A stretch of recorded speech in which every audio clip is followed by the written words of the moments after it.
जी, आज का टॉपिक है the scalar product of two vectors, exercise 7.3। Smart syllabus के अकॉर्डिंग जो क्वेश्चंस आपके हैं इंक्लूडेड वो है एग्जांपल 8,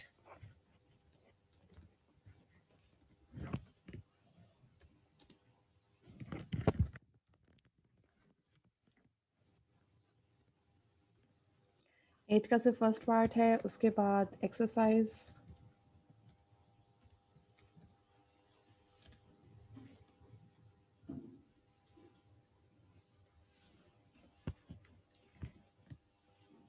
क्वेश्चन नंबर 1 का third part, sorry fourth part, question number 1 का फोर्थ पार्ट है। क्वेश्चन नंबर 3 का सेकंड पार्ट है।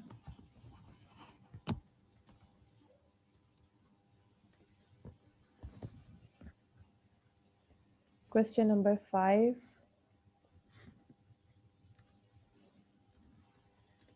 क्वेश्चन नंबर 7, 3 का second part, question number 5, question number 7, 9,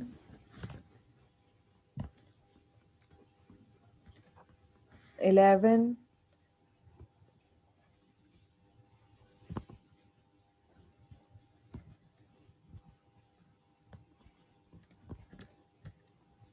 और क्वेश्चन नंबर 12 का third and fourth part.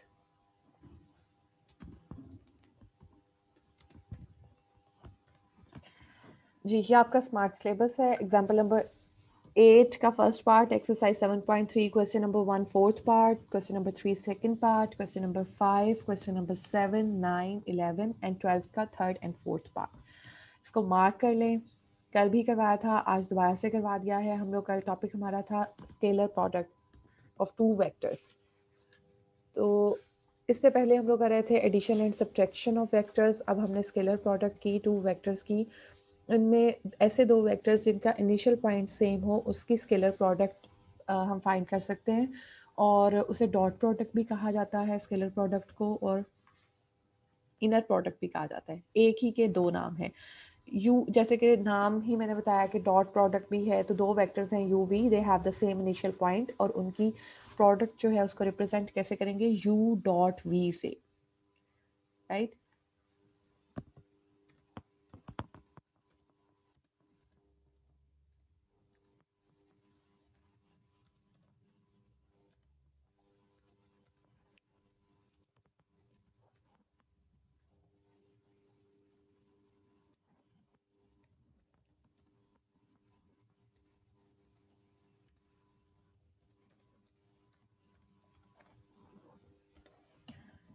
You और v हैं दो vectors.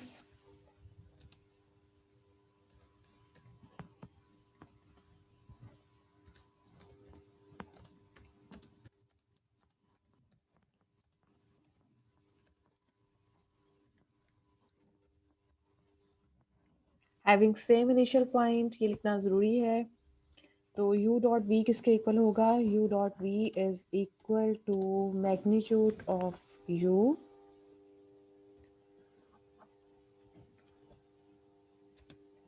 Magnitude of v cos theta. और ये जो थीटा है ये हम कैसे फाइंड कर सकते हैं, ये होता है angle between these two vectors. यानी u और v क्योंकि इनका इनिशियल पॉइंट सेम है, तो ये दोनों वेक्टर्स कोई इन दोनों के दरम्यान कोई एंगल होगा। उस एंगल को हम कैसे फाइंड कर सकते हैं, वो एंगल फाइंड करना है, वो एंगल होगा जो वो इसके इक्वल आता है, u dot v is equal to u v cos theta. अगर दो वेक्टर्स आपको गिवन है उनकी डॉट प्रोडक्ट आप इस फॉर्मूला से भी फाइंड कर सकते हैं, या ये फॉर्मूला यूज़ होता है एंगल फाइंड करने के लिए बिटवीन टू एंगल्स। जैसे कि आपका क्वेश्चन नंबर 1 है एक्सरसाइज का,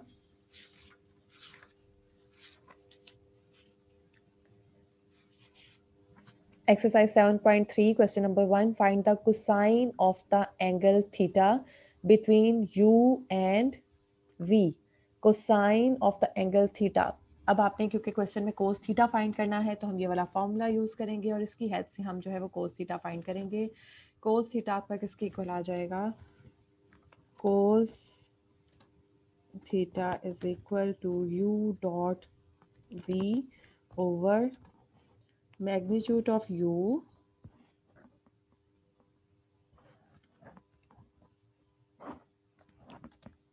and magnitude of v, right? u dot v over magnitude of u and magnitude of v cos theta find करने के लिए उसमें सिर्फ कोस थीटा ही फाइंड करना है। अगर थीटा फाइंड करेंगे तो इस वैल्यू का थीटा फाइंड करना हो तो इस वैल्यू का हम क्या ले लेंगे, इन कोस इनवर्स। तो ये फॉर्मूला यूज़ करके क्वेश्चन नंबर 1 हमने करना है।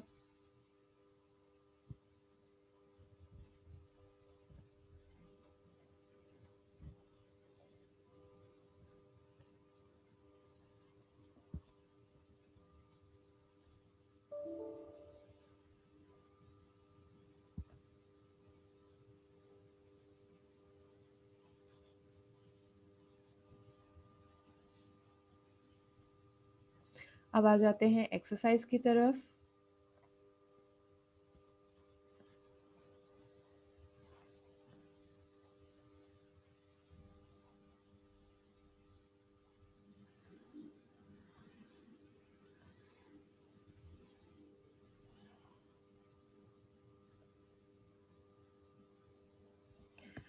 जी, exercise 7.3 question number 1, find the cosine of the angle theta between u and v। इसका फोर्थ पार्ट है u is equal to 2 minus 3 1 and v is equal to 2 4 and 1। Vector को लिखने का तरीका है, इसका स्क्वायर ब्रैकेट्स के अंदर लिखते हैं वेक्टर को। दो वेक्टर्स गिवन है और आपने उसका क्या फाइंड करना है, कोस थीटा। तो कोस थीटा फाइंड करने के लिए हम क्या करेंगे, u डॉट v फाइंड करेंगे, u dot v over u का मैग्नीट्यूड और v का मैग्नीट्यूड।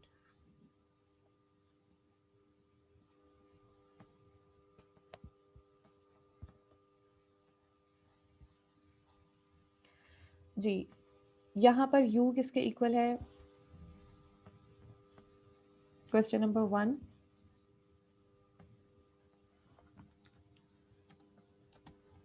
के फोर्थ पार्ट में u आपको गिवन है, u is equal to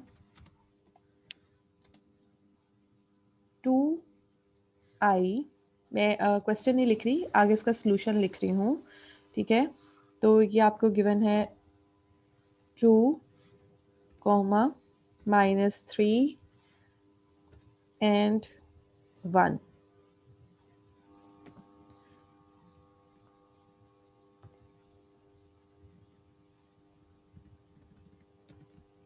square brackets में आपने इसको लिखना है, राइट। ये u आ गया इसके इक्वल, v किसके इक्वल आएगा, v is equal to 2 4 and 1,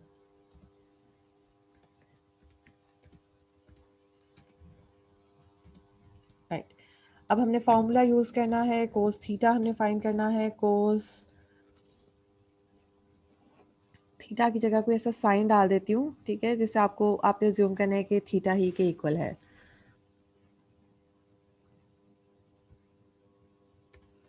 cos star is equal to u dot v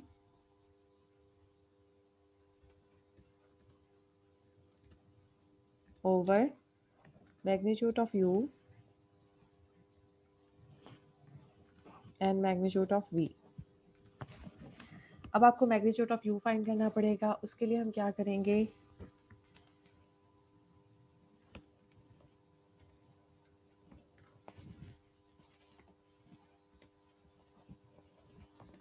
फिर मैग्नीट्यूड ऑफ v फाइंड करना पड़ेगा,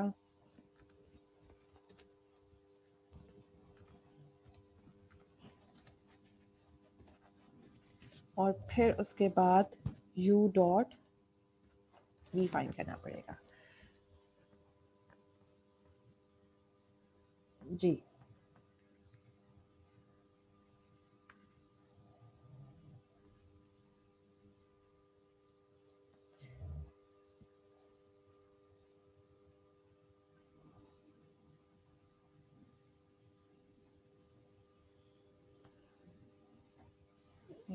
कलर चेंज हो रहा है। स्क्वायर रूट ऑफ u का मैग्नीट्यूड हम फाइंड करना चाह रहे हैं, 4 2 का स्क्वायर प्लस 9 प्लस 1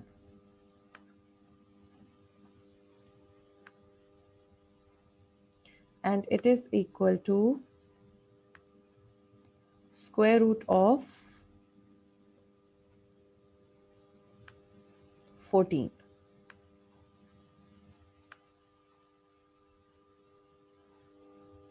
इसी तरह जब आपने v का मैग्नीट्यूड फाइंड करना है 2 का स्क्वायर प्लस 4 का स्क्वायर प्लस 1 का स्क्वायर, वो आ जाएगा 4 प्लस 16 प्लस 1 और उसको मैं यहाँ पर 21 लिख रही हूँ.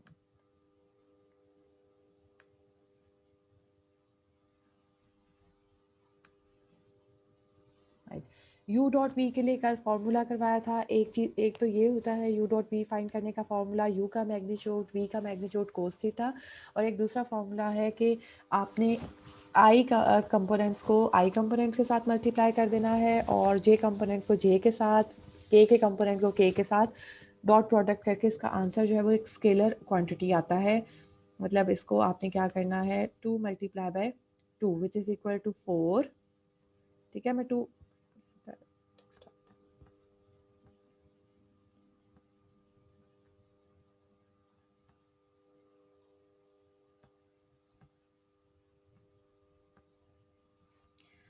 u डॉट v किसके इक्वल आएगा, 2 multiply by 2 plus -3 multiply by 4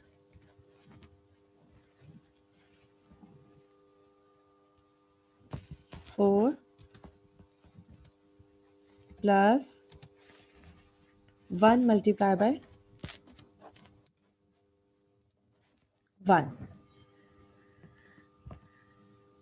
enter किया, ये आपके पास आ गया 4 प्लस -12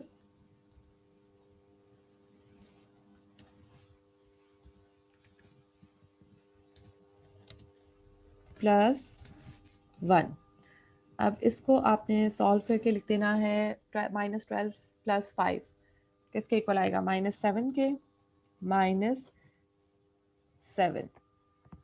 और कोस थीटा आपका किसके इक्वल आ जाएगा, कोस थीटा की जगह ये डाल रही हूँ, cos theta it is equal to -7 over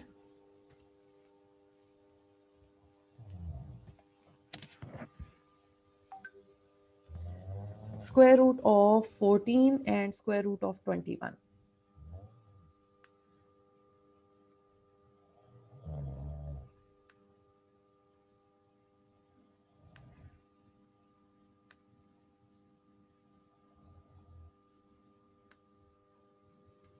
इसको सिंप्लीफाई करके लिख लीजिएगा.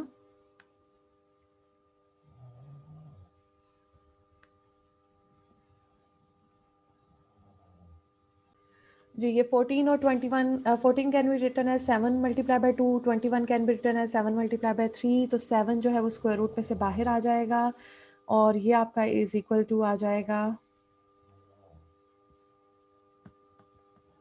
यहाँ पर लिख दूँ, इसी का ये सेकंड पार्ट है, is equal to -7 over 7 multiply by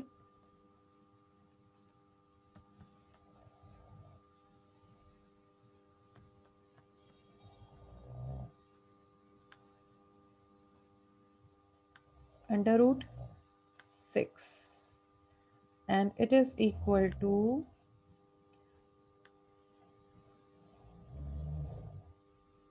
-1 over under root 6. ये आपका आंसर आ गया.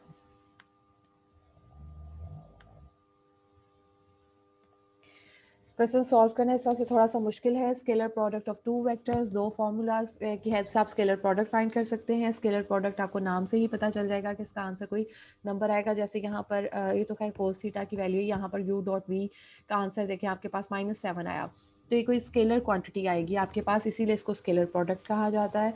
तो ये दो फार्मूलाज हैं, इन दोनों फार्मूलाज को इस क्वेश्चन में हमने यूज़ किया है क्योंकि इसमें हमने कोस थीटा फाइंड करना है। तो by definition we know that cos theta is equal to u dot v over u का मैग्नीट्यूड, v का मैग्नीट्यूड। u का मैग्नीट्यूड फाइंड करना हमें आता है। क्या करना है हम लोगों ने, उसके कंपोनेंट्स का सम ऑफ द स्क्वायर करके उन्हें सम करना है और फिर उसका स्क्वायर रूट ले लेना है। ये आ गया स्क्वायर रूट ऑफ 14, यहाँ पर आ गया स्क्वायर रूट ऑफ 21। v का आपने लिया जब मैग्नीट्यूड, उसके बाद आपने u डॉट वी फाइंड किया, यानी dot product of u and v which is equal to, कल फॉर्मूला करवाया था कि उसके आई कंपोनेंट्स, आई के कोफिशिएंट को भी मल्टीप्लाई करना है, फिर प्लस करना है, फिर जे के कोफिशिएंट्स को मल्टीप्लाई करना है, प्लस के कोफिशिएंट्स को मल्टीप्लाई करना है। ये मल्टीप्लाई करके सम करके हमने आंसर निकाल कोस थीटा के लिए फॉर्मूले में वैल्यू पुट की और इसको सिंप्लीफाई करके हमने ये आंसर निकाल दिया। अब आ जाते हैं क्वेश्चन नंबर 3 की तरफ।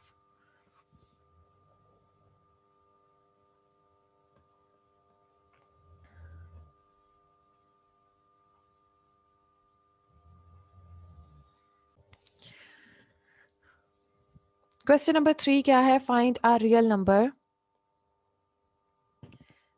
Alpha so that the vectors u and v are perpendicular. दो वेक्टर्स परपेंडिकुलर कब होंगे, u and v are perpendicular if u dot v is equal to 0। ये प्रॉपर्टीज हैं डॉट प्रोडक्ट की। दो परपेंडिकुलर वेक्टर्स की जो डॉट प्रोडक्ट है वो 0 होती है। दो पैरेलल वेक्टर्स जो हैं उनकी डॉट प्रोडक्ट है जो है वो 1 के इक्वल आती है।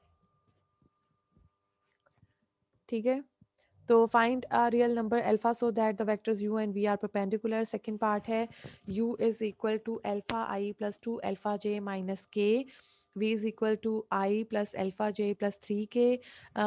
तो since u and v are perpendicular therefore u dot v is equal to 0। उस डॉट प्रोडक्ट ले लेंगे, दोनों वेक्टर्स को लिखा, इनकी डॉट प्रोडक्ट ली। डॉट प्रोडक्ट लेने के लिए अल्फा को हमें 1 से मल्टीप्लाई करना पड़ेगा, plus 2 into alpha, 2 alpha into alpha plus minus 1 into 3 it is equal to 0। इसको मल्टीप्लाई कर दिया तो आ गया alpha plus 2 alpha square minus 3 is equal to 0 which is equal to 2 alpha square plus alpha minus 3 is equal to 0।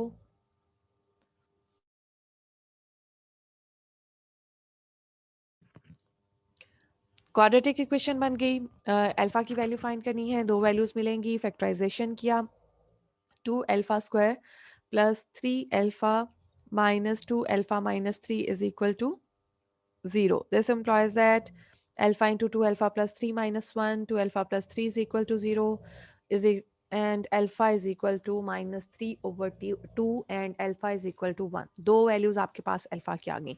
Just हमने क्या result use किया, अगर दो वेक्टर्स परपेंडिकुलर हों तो उनकी डॉट प्रोडक्ट 0 होती है, अगर दो वेक्टर्स इक्वल हों पैरेलल हों तो उनकी डॉट प्रोडक्ट जो है वो 1 के इक्वल होती है।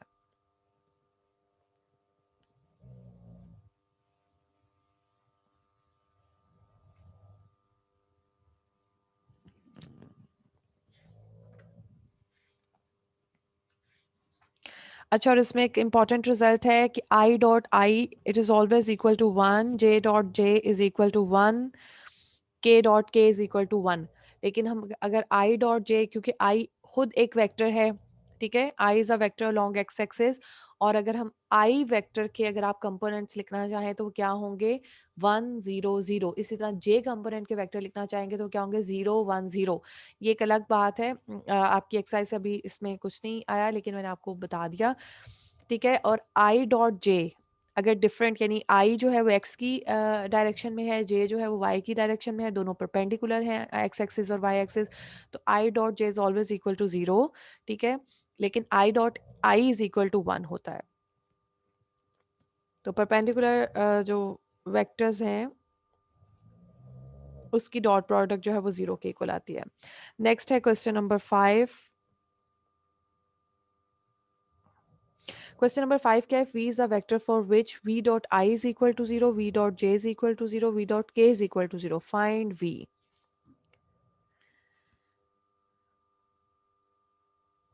जी, v is equal to a1i plus a2j plus a3k। Suppose कर लिया हमने v वेक्टर को, v dot i is equal to 0 है, this implies that a1i plus a2j plus a3k dot i is equal to 0। तो अब हमने क्या करना है, इसको मल्टीप्लाई कर देना है इस पूरे वेक्टर से, आई को, डॉट आई को। तो a1 i dot i plus a2 j dot i plus a3 k dot i is equal to 0। I dot i जो है वो 1 के इक्वल होता है, जे डॉट आई 0 के इक्वल होता है, के डॉट आई 0 के इक्वल होता है। इसको सॉल्व किया, a1 इज इक्वल टू 0 आ गया। इसी तरह वी डॉट जे को सॉल्व किया तो it is equal to 0। V dot k को सॉल्व किया तो a3 is equal to 0।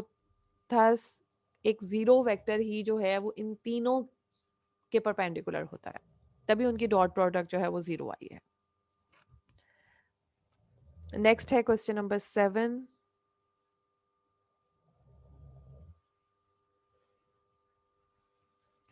Show that midpoint of hypotenuse or right angle triangle is equidistant from its vertices. Midpoint एक right angle triangle है, उसके hypotenuse का जो mid point है, it is equi distant from its vertices, यानी ए और B से equi distant होगा। ए सी बी सी ओ सी,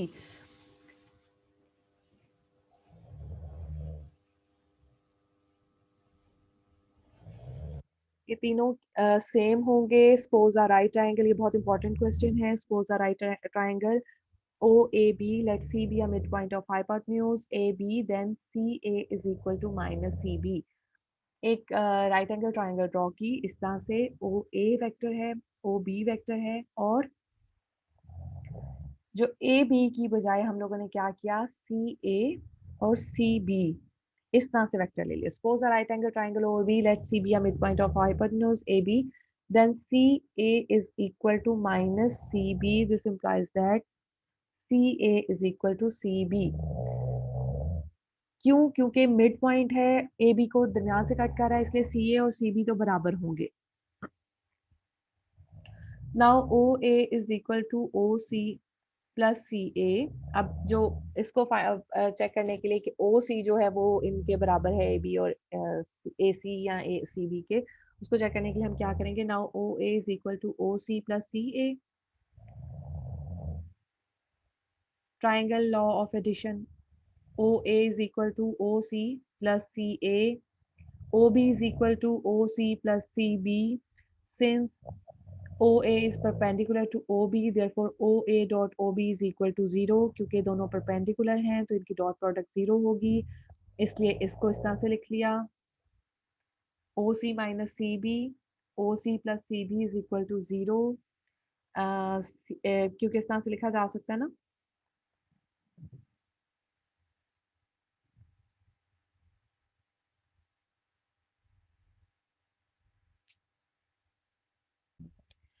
जी, ओ सी माइनस सी बी, क्योंकि सी ए जो है वो माइनस सी बी के इक्वल था, और इसको ऐसे ही रहने दिया, O C plus C B is equal to 0।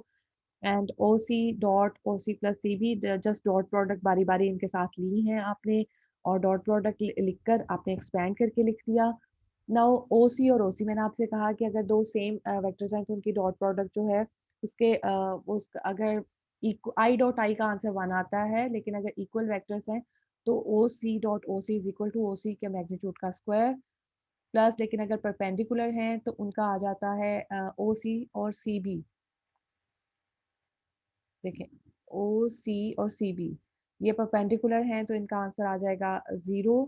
और इसी तरह यहाँ पर ये माइनस ही हो रहा है, O C dot C B minus O C dot C B 0 हो जाएगा, और ये माइनस सी बी का स्क्वायर आ जाएगा is equal to 0। O C minus C B का square is equal to 0, and OC magnitude का square is equal to CB magnitude का square. This implies that OC is equal to CB. Combining 1 and 2 we have OC is equal to CA is equal to CB। यही हमने prove करना था। हमने actually question आपका था कि mid point of hypotenuse और right angle triangle is equidistance from its vertices. C था वो मिड पॉइंट, और हमने ये कहना था कि ए सी, सी बी और ओ सी ये बराबर है। ए सी और सी बी तो क्लियरली पता चल गया, क्योंकि ये मिड पॉइंट है, ए बी को हाफ से कट कर रहा है, तो इसका मतलब सी ए और माइनस सी बी इक्वल होंगे। और जब मैग्नीट्यूड लेंगे तो सी ए और सी बी लिखा इनका मैग्नीट्यूड तो माइनस का साइन भी ओमिट हो जाएगा, मैग्नीट्यूड में नेगेटिव साइन आता ही नहीं है। ये आगे 2 जो हमारे बराबर हो गए। अब तीसरे को बराबर करने के लिए ओसी को इनके इक्वल करने के लिए इसको कंसीडर किया, ये ट्रायंगल लॉ ऑफ एडिशन है और फिर परपेंडिकुलर डॉट प्रोडक्ट में परपेंडिकुलर का वो वाला फॉर्मूला यूज़ किया और इसको जब हमने सॉल्व किया तो ये आ गया हमारे पास, प्रूव हो गया, राइट? ये वैसे तो लॉ है लेकिन उसको हम नहीं लेते, यहाँ पर plus O C dot C B minus O C dot C B, ये 0 हो जाएगा, एक प्लस की वैल्यू है, एक माइनस की वैल्यू है और ये चीज़ें आपके पास आ जाएंगी। चलें जी, आपका क्वेश्चन नंबर 11 और 12 के 2 पार्ट्स रह गए हैं, वो नेक्स्ट लेक्चर में इंशाल्लाह हम लोग करेंगे।